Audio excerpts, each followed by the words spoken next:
This program contains graphic content and sexual situations. Viewer discretion is advised. A beautiful young bride-to-be vanishes while jogging, just days before her trip down the aisle. Clearly, a serious crime had been committed. Her disappearance spawns nationwide news headlines, an exhaustive search, and suspicions of murder. I just remember the buzz in the newsroom. Could it be the fiancé? But a late-night phone call changes everything.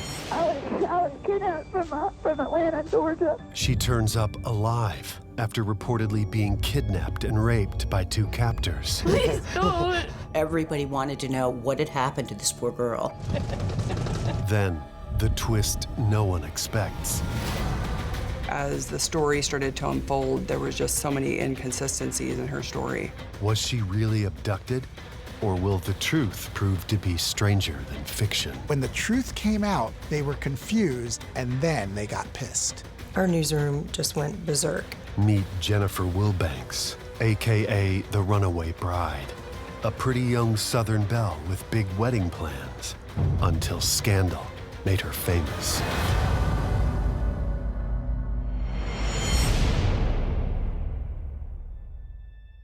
When Jennifer Wilbanks disappeared a few days before her wedding, reporters from local and national news outlets descended upon her Atlanta suburb.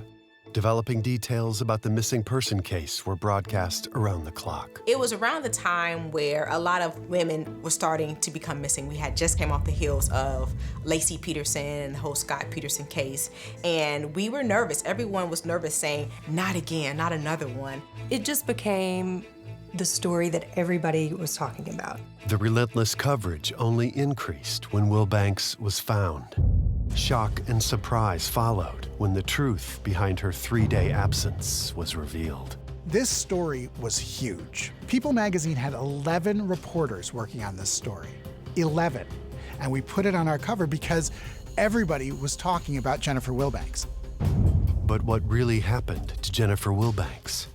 And why did she garner a nickname that was the title of a Julia Roberts movie? She grew up in the town of Gainesville, which is north of Atlanta. It's a fairly good-sized town. Jennifer and her twin brother Matthew grow up in a well-known family with deep roots in their community. She came from a family that was obviously, very involved in the community where she lived. Her parents split when she was just 6 years old, but for the most part, things were pretty friendly.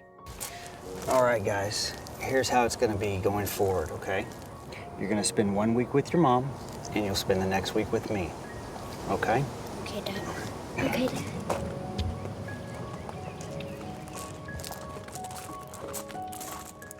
Jennifer splits her time between her parents, and church is an important part of her childhood. Jennifer said that she had a great life, that she grew up in an honest home, and that faith was very important to her. In high school, Wilbanks is an honor student and a varsity athlete.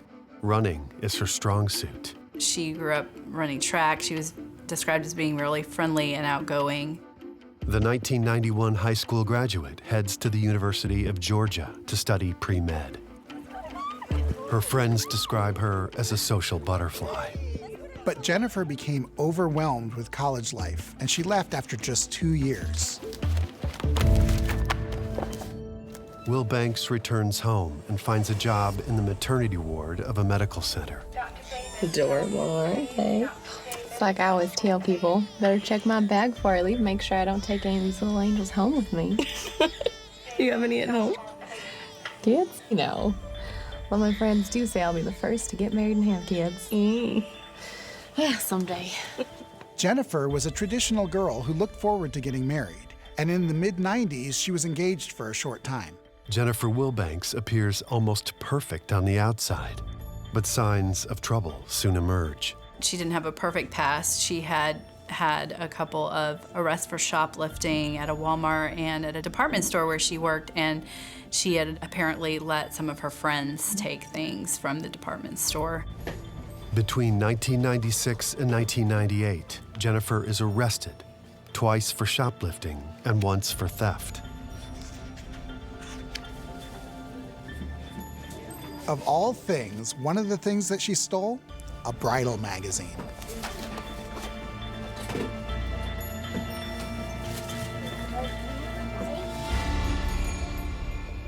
Though Jennifer completes a counseling program for one offense, she spends several weekends in jail for another in 1998. She later said it was kind of a sign of some of the things that she had struggled with her whole life, and she indicated she had struggled with suicidal thoughts and not feeling like she measured up. In the early 2000s, things seemed to be on track for Jennifer.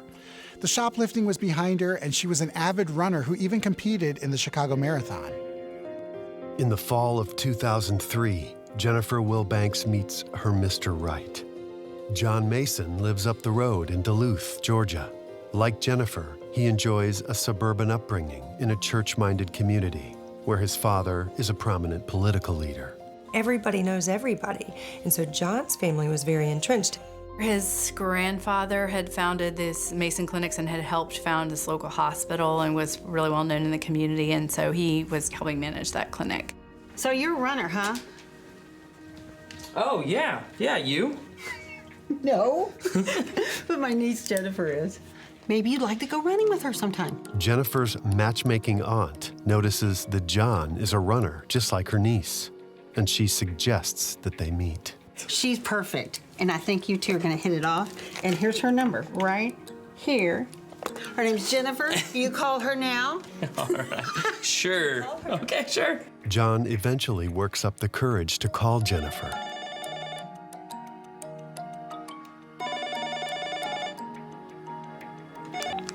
Hello? Jennifer? Hi, this is John Mason calling. Your Aunt Shirley gave me your phone number. Oh God, she's always trying to get me dates. This is so embarrassing. No, it's okay. So I hear you're into running.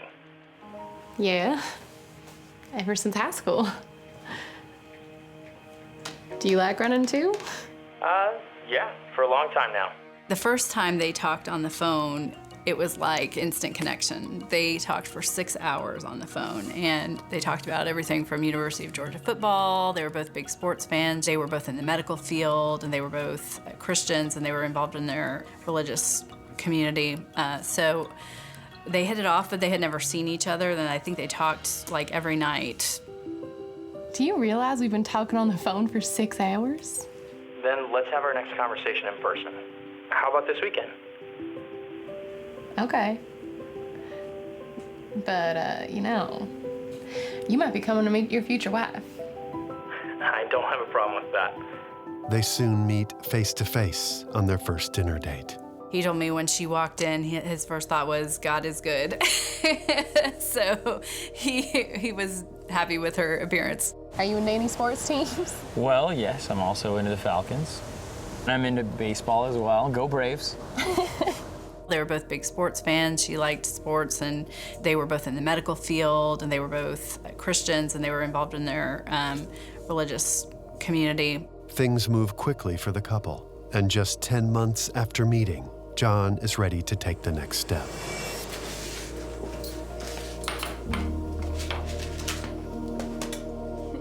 While making dinner one night, John gets down on one knee and pulls out a 3-carat solitaire diamond engagement ring. Jennifer? Yes? And he pops the question. Will you marry me?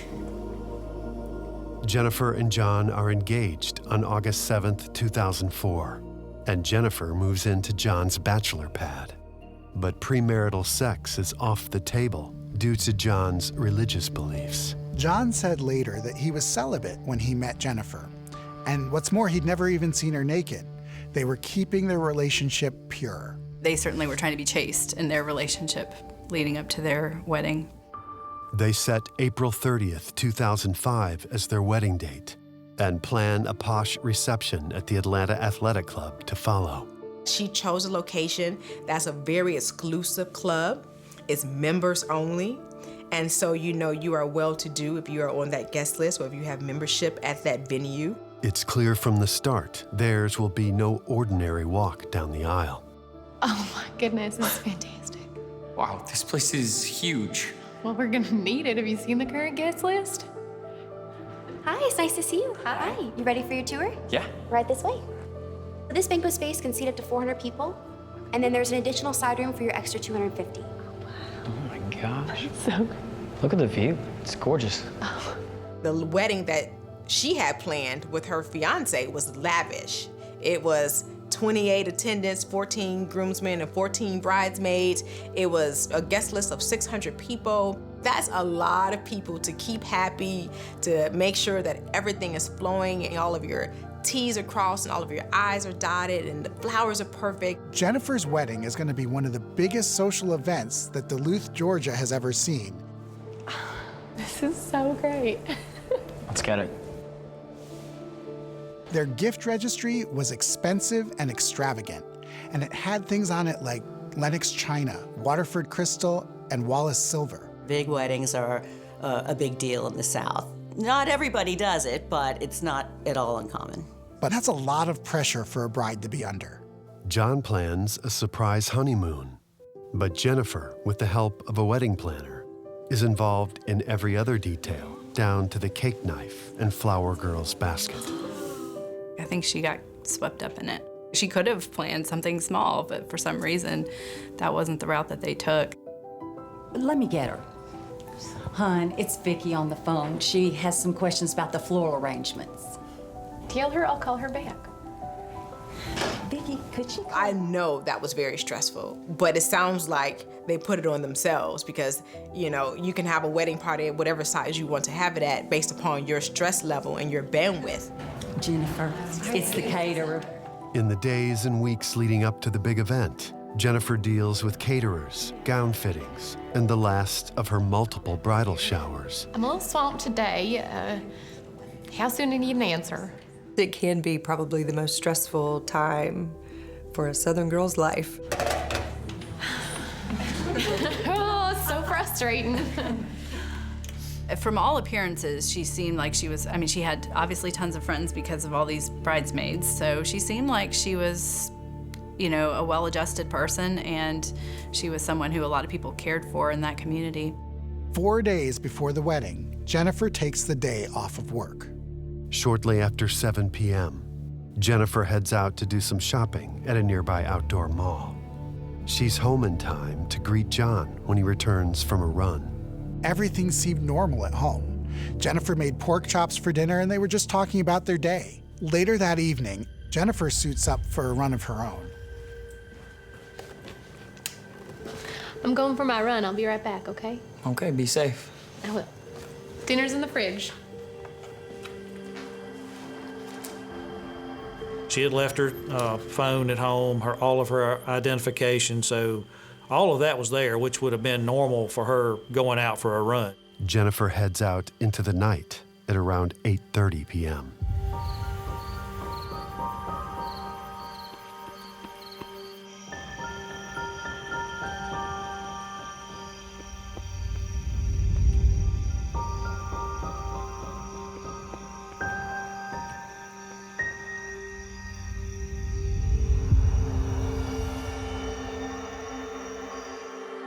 When Jennifer doesn't return home, John grows concerned.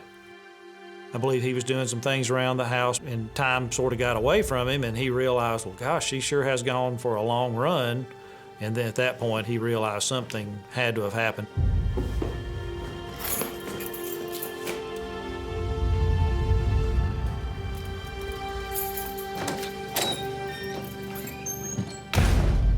Jennifer had been gone for about 2 hours, and now John was getting worried, so he set out to find his fiancée. So he drove around a little bit looking for her, and after that, I believe he started calling friends and relatives saying, hey, Jennifer hadn't come back. Something's got to be wrong. After calling the hospital, John enlists his parents' help before calling the police. Jennifer has now been gone for approximately 3 hours. Hi, yes, I would like to report my fiance missing. John offered up a theory to the police that maybe Jennifer had fainted because she wasn't eating well before the wedding. By the next morning, Jennifer's still missing, and word of her disappearance is spreading. I went out that morning, Wednesday morning, and John, her fiance, was there, and his mother was there, and they had been out all night looking for her, so they were both visibly tired, visibly stressed. Please, God. Bring her home. The story travels like wildfire in her close-knit community.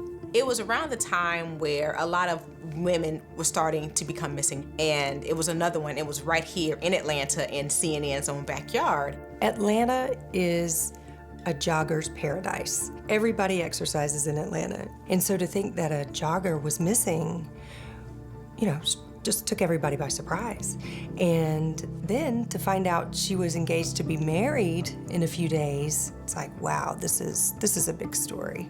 Missing person flyers go up around town and circulate to the media. But those eyes, everybody remembers those striking eyes of hers. You know, she looked very alert, and it just was a little bit scary to think that somebody could be abducted. Police and volunteers waste no time mounting an intensive search looking for any trace of Jennifer. Well, there were probably several hundred folks that were involved in the ground search for Jennifer. The area covered was fairly large, several square miles around Duluth, her known running track down toward the Chattahoochee River. Everyone in the Duluth community, everybody was upset, was out searching, was helping, trying to figure out what could have happened to her, retracing her final steps. Local police leave no stone unturned. Law enforcement was dealing with a lot of tips, including one guy who called in and said he'd killed Jennifer Wilbanks and put her body in a dumpster. And we also started hearing details about the wedding itself and how big it was going to be. And this was a huge wedding, so it sort of started to creep into your mind. What if she just got the jitters? What if she was just going to bail on the whole thing? Family and friends insist the bride-to-be did not seem to be experiencing any symptoms of cold feet leading up to her walk down the aisle. But if you know Jennifer, that's not what happened. She was so excited about this wedding. Jennifer's family and friends were very adamant that she would never do something like just run off, that something had to have happened to her. I met lots of her girlfriends who were out there handing out flyers, and they were just so upset and so worried about poor Jennifer. Where was Jennifer? Nobody could figure it out, how she could just disappear into thin air like that. She wouldn't do this, so something is wrong. For 2 days, search teams use everything at their disposal to find the missing brunette. They had brought in some bloodhounds and I think other tracking dogs on other days, and they had used a helicopter. Investigators used Jennifer's wedding dress to give canine units something to go on. They used her wedding dress because she had recently tried it on, and so they let the search dog sniff the wedding dress to get a scent. Police question family and friends about past boyfriends, but those too are dead ends. At that point, they even questioned registered sex offenders in the neighborhood. Then, 2 days into the search, investigators find their only real clue. Find anything? In an area near where her house was that she shared with John Mason, her fiance, the search led to a clump of hair that was on the edge of this business park. What's that?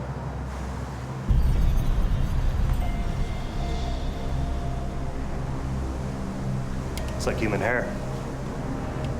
What you call a crime scene?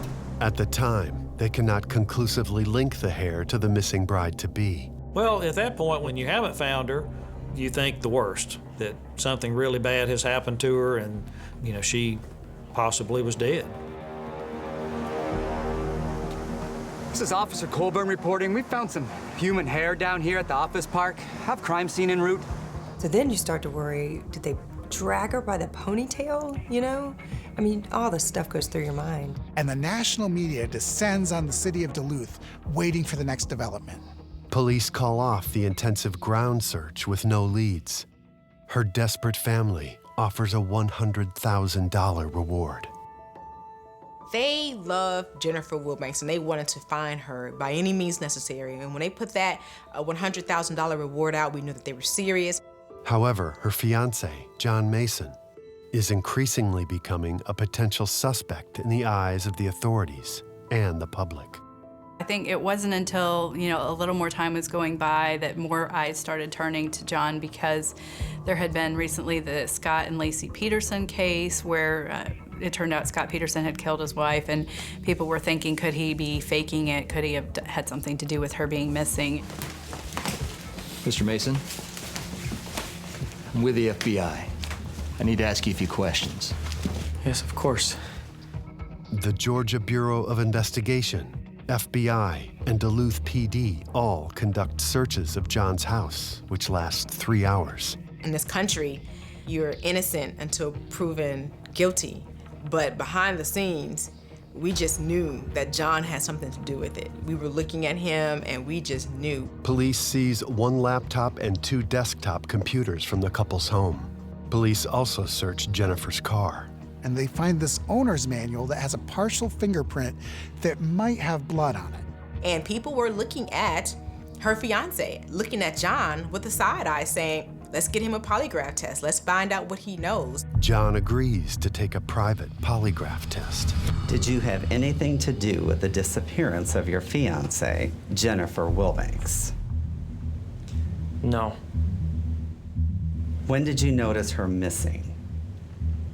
3 hours after she went for a run. His computer seized, his house searched, the scrutiny, the polygraph test. It was a lot. I can only imagine what he was going through. I'm sure that the police asked, did they have trouble in their marriage, in their relationship? John claimed to have no involvement in Jennifer's disappearance, and he even passed a privately administered polygraph test. Investigators aren't done with John, however, and they return to question him late Friday afternoon.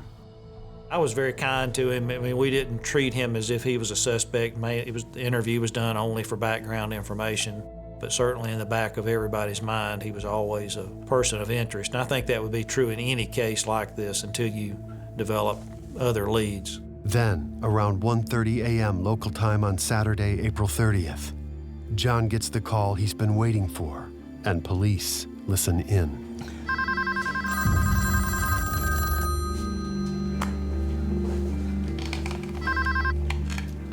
Hello? John. Baby, where are you? I don't know. Jennifer, who nobody's heard from for 3 days, is on the line. Miss Wilbanks, this is Police Chief Randy Belcher. Can you give us any information about what happened to you? I was kidnapped. You were kidnapped. Did you get a look at your kidnappers? It was a Hispanic man and a Caucasian woman. Okay. What type of vehicle were you in? They drove a blue van. A van? A panel van? Did it have windows? I don't know. She told her fiance and the police that this couple, a Hispanic man and a white woman, abducted her and forced her into a blue conversion van and drove her around for 3 days. She also claims that the kidnappers had been after money, but she told them that she and her family didn't have any. Okay, can you tell us anything about where you are? I'm at a payphone across from a 7-Eleven. Okay, good. Does that payphone have a telephone book with it? Yeah, there's one hanging here. Okay, there should be a city code on there. Can you tell us what city you're at? ALB Albuquerque? Ms. Wilbanks, does it look like it could be Albuquerque? It takes about 15 minutes into the call to realize that she's in Albuquerque, New Mexico, more than halfway across the country. They're not going to get to her soon. Where's John? Can I talk to John? He's right here. Baby, I'm right here. I'm right here. Are you okay? I don't know. Can you come get me? I'm coming to get you right now. Police and John advise Jennifer to immediately call Albuquerque 911. Jennifer Wilbanks sounds frantic, confused, and really distressed. What happened? I was kidnapped from Atlanta, Georgia. And the person that did this to you, was he or a she? It was a Hispanic man and a Caucasian woman. Responding officers rush to her location and find a visibly distraught Jennifer. They're here. She also looks different. Her hair is shorter than it was on the missing poster. Officers begin canvassing the area for signs of the van while Jennifer is escorted to a police substation. Ma'am, are you safe? The officer that called me, or the sergeant that called me, said, "You're not gonna believe who we have in the back of our police car." And I was like, "Who?" Then they said the girl from Georgia, and I knew immediately who she was. It'd been all over the news. Police detectives and FBI agents ask Jennifer to start from the beginning. I went for my nightly jog.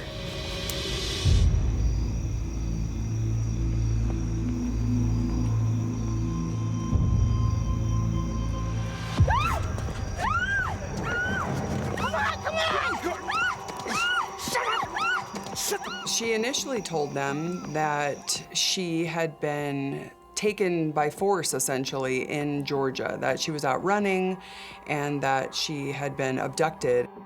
That's when the story got darker. At some point, she tells officers that she was not only kidnapped, but sexually assaulted as well.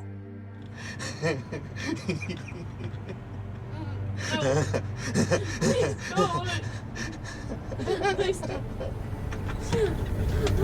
She was forced to perform sexual acts on both parties. Jennifer is able to provide detailed descriptions of her captors to the investigators. She had actually a pretty good description of them. The female, white female, heavyset. She claimed that the male was Hispanic, rotten teeth. She then claims they kept her captive on a cross-country trip. She recalls Spanish music playing in the background. She even described a cooler in the van full of water, beer, and Mountain Dew. Jennifer also explains that her hair was forcibly cut by her captors.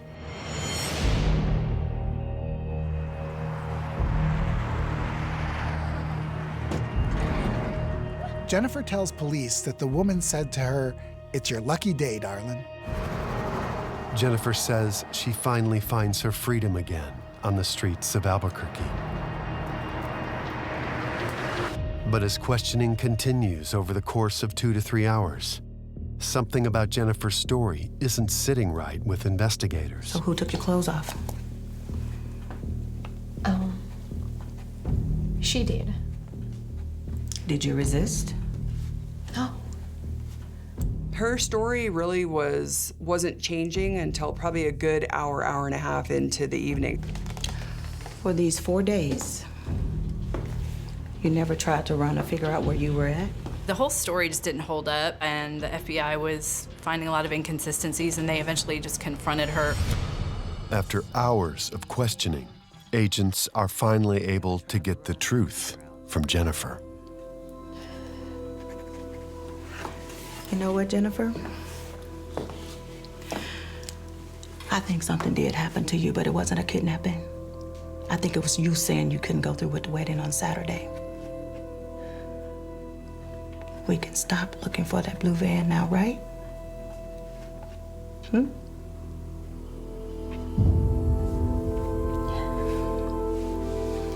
Sorry. It's okay.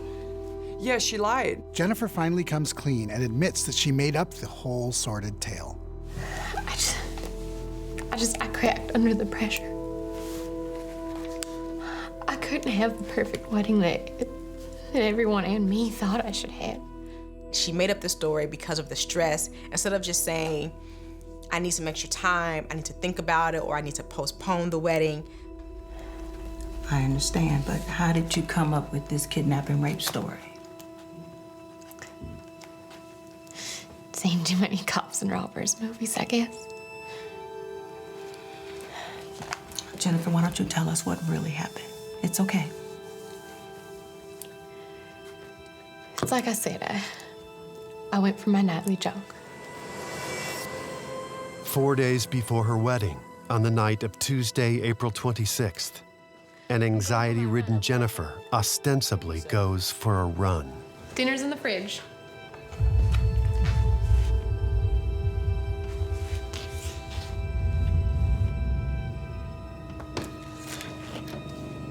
In reality, she had gone out with just the clothes on her back and a couple $100 in cash that she had squirreled away, and she had bought a ticket a week prior, so we know that she had been thinking about leaving for at least a week, and that ticket was gonna expire that day, so she, I guess, felt like she had to use it or lose it.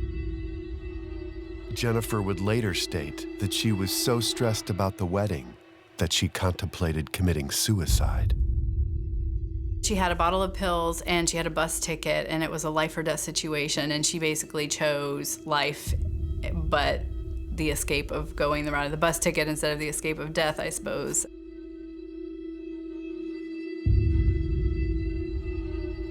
She took a bus ticket and she got out of town. I mean, it was either this or take a bottle of pills. It was life or death. I couldn't stay. Cut my hair at the office park.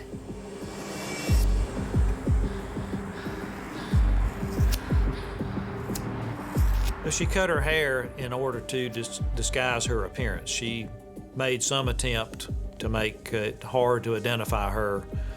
So she did have some planning that maybe folks would be looking for her. She planned that getaway almost as well as she had planned the wedding. I mean, she had bought her ticket in advance using a fake name. Traveling with only $140 in cash, she takes a taxi from Duluth to the Atlanta bus depot. Something snapped, and she got on a bus, and that was that. Over the next 3 days, Jennifer takes a bus ride across the country. Jennifer later told Katie Couric that her first destination was actually Austin, Texas. Why? Because she'd seen a documentary about the city that starred Matthew McConaughey. Jennifer never made it to Austin, Texas. She switched buses in Dallas, she went from there to Las Vegas, and then she ultimately ended up in Albuquerque, New Mexico. She lived off of candy bars and McDonald's and just cheap food. She was trying to make the money last as long as possible. Met that nice couple some way along the drive. Along the way, Jennifer's fellow travelers provide the inspiration for her fictitious kidnappers. You okay, darling?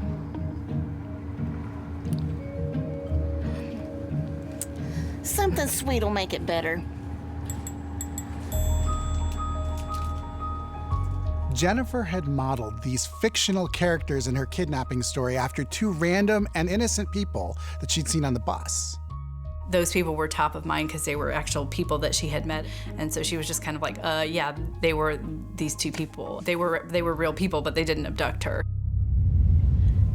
You're doing good. Then we got to Albuquerque, and I don't know, it's just kind of a blur. Until I got to that payphone at the gas station and called John. At that point, it seemed like she had run out of money, didn't know where she was, and just decided to make a call from a payphone. Hello? John. Baby, where are you? I don't know. Had no idea that the national media and everybody and their mom was out looking for her. Had no idea because she was on a bus this whole time. What's gonna happen to me?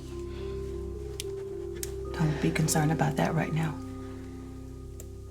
Just one step at a time. But thank you for the information, okay?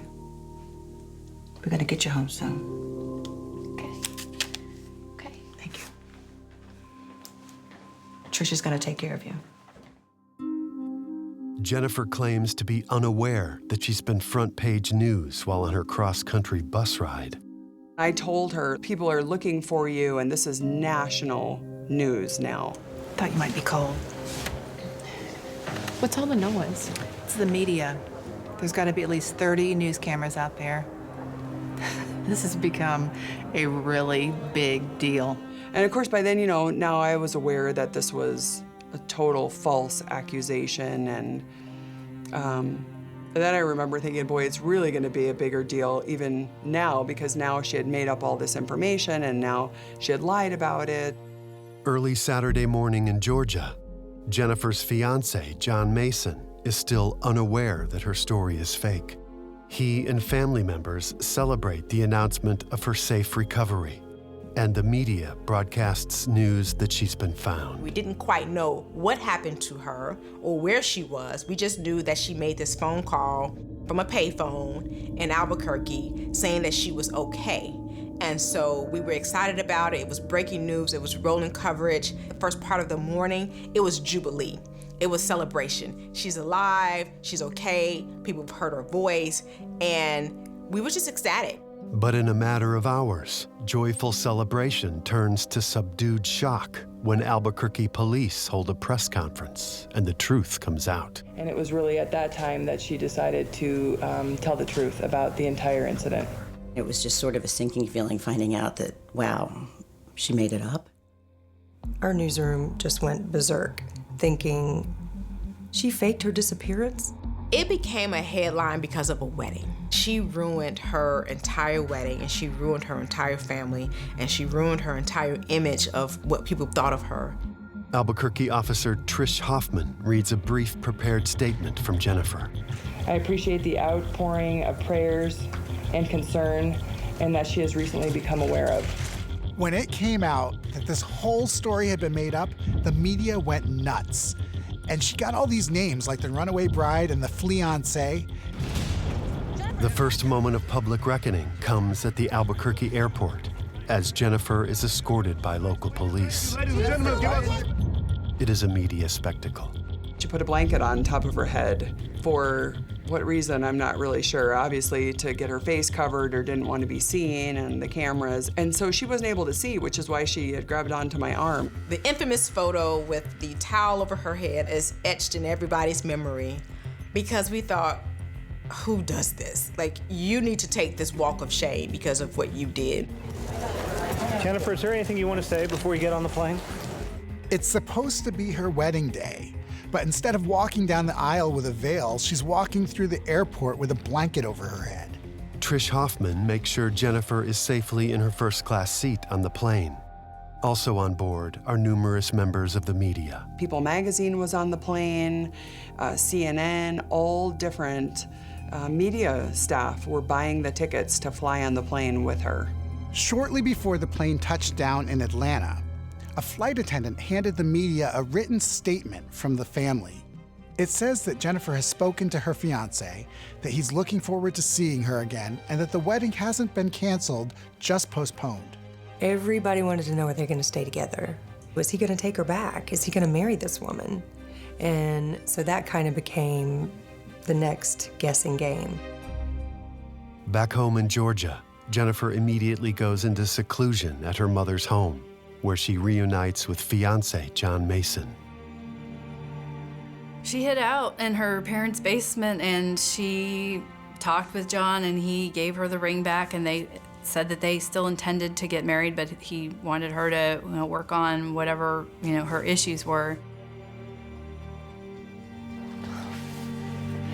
When he said he still loved her and wanted to marry her, we were like, okay, maybe they both need some help here. Shortly afterwards, Jennifer voluntarily enters a mental health facility for treatment.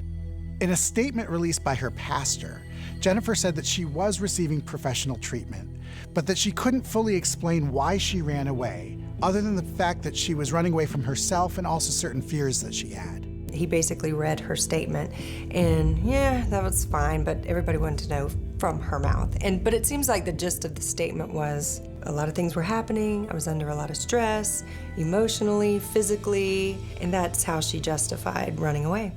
Meanwhile, controversy was brewing over the money that was spent in her search, and many people in the community were outraged. And a funny thing happened to the missing signs that were put up for Jennifer.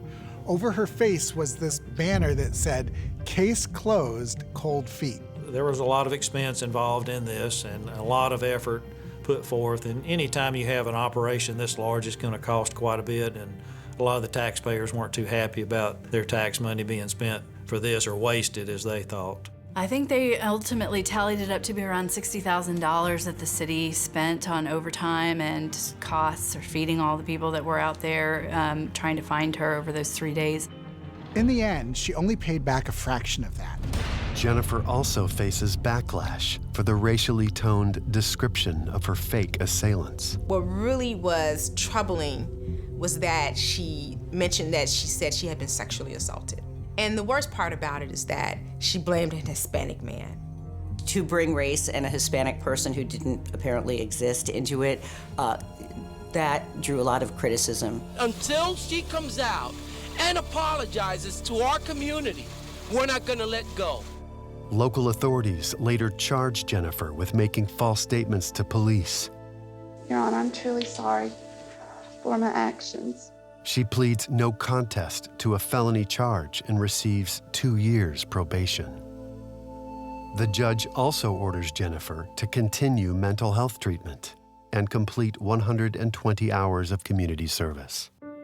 That was even a spectacle. There was all these cameras out on the side of the road filming her mowing the lawn, and it was like, to me, just looked like such a humiliating exercise, you know, to have to be parading around in front of reporters on a hot day mowing the lawn in a jumpsuit. While some sympathize with Jennifer, others seek to cash in on her notoriety. Jennifer's story branded her as the Runaway Bride. There was stuff on eBay for sale, like original copies of the flyer for sale. There was Jennifer's hightailing hot sauce. There was even an action figure made of her. And yeah, bobbleheads, a bobblehead Jennifer Wilbanks. Someone offered me $10,000 for that blanket. And you know, I joked at the time and I thought, oh my gosh, if that blanket was worth $10,000, I should have thought and put like my police jacket on top of her head. The case of the Runaway Bride goes on to inspire an Albuquerque police recruitment campaign. We did a recruiting campaign, and the whole highlight of the campaign was, if you're running away from your career, call APD. I put a veil on and in my uniform, and it got so much attention. We got a ton of response from out-of-state people. People saw it in New York. I mean, it was all over. We did get a lot of interest in the police department because of that. Jennifer and John cash in by signing a $500,000 book deal to tell all about their story. A book is never published, and in May 2006, it's reported that Jennifer and John split, ending months of speculation about the couple's long-term fate. This is the first time that things get truly ugly. In September 2006, Jennifer Wilbanks sues John Mason for $500,000, claiming John misused her finances from the book deal. Not only does Jennifer sue John, but she allegedly tells him that she wants to keep all the wedding shower gifts. Who does that? John countersues, claiming emotional pain from being essentially left at the altar. But in December, both parties dropped their lawsuits. In 2008, John Mason finally does get married to another woman. However, they divorce in 2012. This goes to show you, you don't know people. You know, you need to date a while, you need to court a while, you need to ask some questions, you need to see if there's some red flags. Jennifer Wilbanks declares bankruptcy in 2010. She reportedly still lives in Georgia.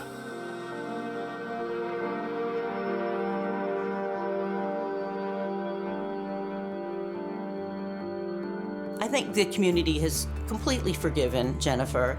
I think what she went through was worse for her than just about anybody, to have to come home and face the music like that. I don't think we still know exactly why she would have done this. Why does a woman who has a fiancé who loves her, a family of some sort of means, somebody who by all accounts had been planning this gorgeous wedding for a long time, why would she walk away from it all? You don't know what other people go through, but I think that she was obviously not thinking clearly when she did what she did. This one certainly ended up in a way that was unexpected.